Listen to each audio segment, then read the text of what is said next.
Hello po mga kalinga. Panibagong reaction video na naman po ang inyong matutunghayan sa araw na to. At syempre, ang ating re-reactionan po mga kalinga ay isa sa mga upload video po ni Roel of Malalag. Yes po. No, ito ay ang nakakalungkot po na balita, no? Dahil ang isa po sa mga beneficiary ni Roel of Malalag at syempre nabigyan niya din po ng bahay ay pumanaw na po, no? So, walang iba po kundi si Lola Lilia. So, rest in peace po kay Lola Lilia. Isa din si Lola Lilia po ang ating binibigyan po ng reaction simula po nung na-discover siya or ni-refer siya ni Roel, kay Roel, then hanggang sa napabahayan, no, si Lola Lilia. So tara mga kalingap, ating panuorin ang video na to at bigyan din po ng kaunting reaksyon.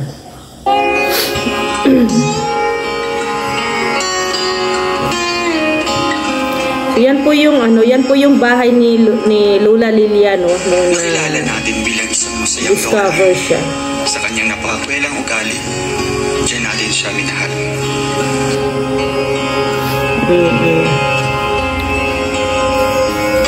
Si Lola Lilia po ay napaka-masayahing lola. Dating nakatira sa isang kulungan lamang ng manok at doon natagpuan at natulungan ng Team Kalinga, biglang nabago ang kanyang buhay. Actually, ilang buwan pa lang na turn over yung bahay ni Lola Lilia. Si Nanay Lilia ay mag-isang na lamang nakatira sa kanyang bahay at dahil malayo ang mga anak nito, tanging apo na lamang niya at tumutulong at nag-aalaga sa kanya.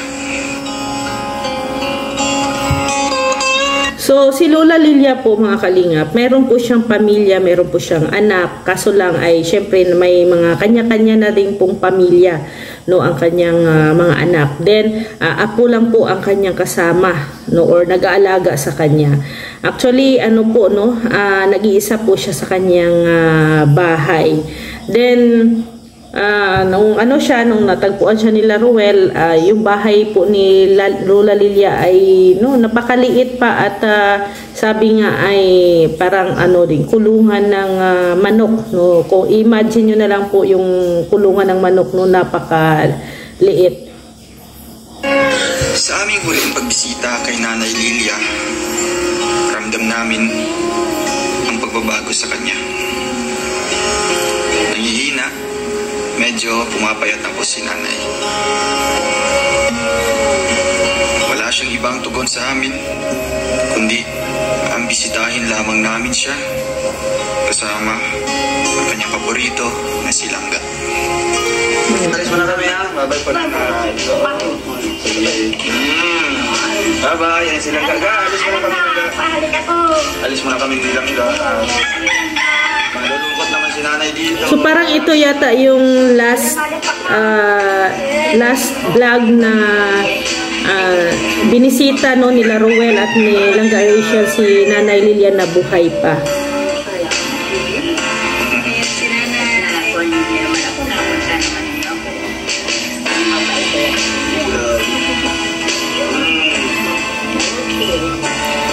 So para po si Nanay Lilia, ang turing niya po sa dalawa ay mga sarili niyang apo, no. Tuwing dinadalaw po siya ni Roel at saka ni Rachel, natutuwa po talaga si Nanay Lilia. Sumisigla, no, ang matanda. Ingat ka dito. Mga kalingap, sa di inasahang pangyayari, si Nanay Lilia ay pumanaw na sa edad na 81 years old. Oh, 81. Hindi namin lubos maisip na yun na pala yung huli naming pagkikita sa aming huling pagbisita. So nakakalungkot Siyempre naging part, no. Naintindihan ko sila Roel at saka si Rachel kasi naging part po ng buhay nila si Nanay Lilia. Napakasakit po talaga na ang isa sa mga beneficiary niyo po ay pumanaw. Naparamdam po natin kay Nanay Lilia kung paano makatulog sa komportableng bahay, paano makatikim ng paboritong pagkain, at naiparamdam po namin ang pagmamahal. Kaya sa video na ito. So, yun nga mga kalingap, no. Dahil nga nabigyan na po si Nanay Lilia ng bahay, no, ng magandang bahay, no, yung maayos, no, yung maayos na bahay. Unlike noon na nakatira naman siya sa barong-barong. At least naparanas sa matanda kahit na sa maikling panahon, no, naranasan niya din na matulog, manirahan sa isang komportabling bahay, no, makakakain ng sapat, no, at saka idagdag pa natin doon na nararamdaman niya ang pagmamahal, no, sa Team Kalingap, Ila Ruel at saka kay Langga Rachel. So, iyan po ang pinakamahalaga na bilang isang Kalingap partners, bilang isang charity vlogger. Iyan ang pinakamahalaga sa amin na maiparamdam at syempre yun po ang aming parang rule, no? Rule sa aming beneficiary, iparamdam ang aming pagmamahal sa kanila. Mga Kalingap, panoorin po natin ang aming pagpunta kay Nanay Lilia. Maraming salamat po sa mga tumulong at dahil nabago po natin ang buhay ni Nanay Lilia bago siya lumisan sa mundong ito. Para sa aming muling pagbalik dito. Kailan naman kayo babalik? Namin alam. Ganda naman kami pusipot dito. So, ano na talaga, no, nung pagdalaw po nila Ruel at na ni Rachel, baka may ano na po talaga siya nararamdaman. So, may nararamdaman na siguro si Nanay Lilia that time, no, nung last na pagpunta po nila Ruel sa kanya, pagdalaw. So, yan po, no, nung nabalitaan po ni Ruel, agad-agad po silang pumunta, no, sa kay Nanay Lilia. At yun nga, kinonfirm din po nila na wala na nga po si Nanay Lilia. At na ano pa yata, no, parang bago pa yata nabawian ng buhay kasi nandoon pa sa bahay yung katawan ni Nanay Lilia.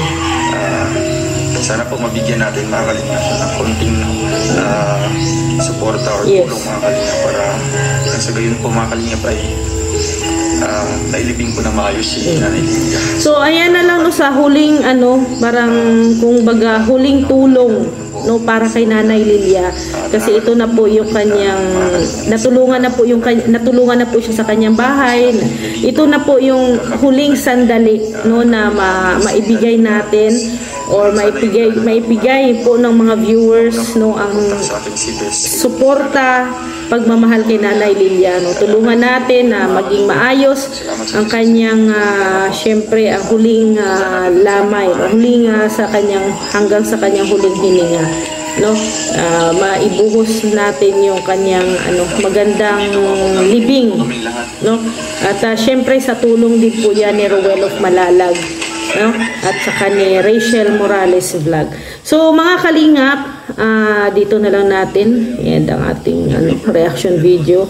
Sa mga hindi pa po nakapanood ng full video na to at syempre kung gusto po ninyo, puntahan nyo po, no, ang channel ni Ruel of Malalag. Doon po maririnig po ninyo at malalaman po ninyo ang buong detalye, no, kung paano po syempre magbigay po ng tulong, no, para kay Nanay Lilia.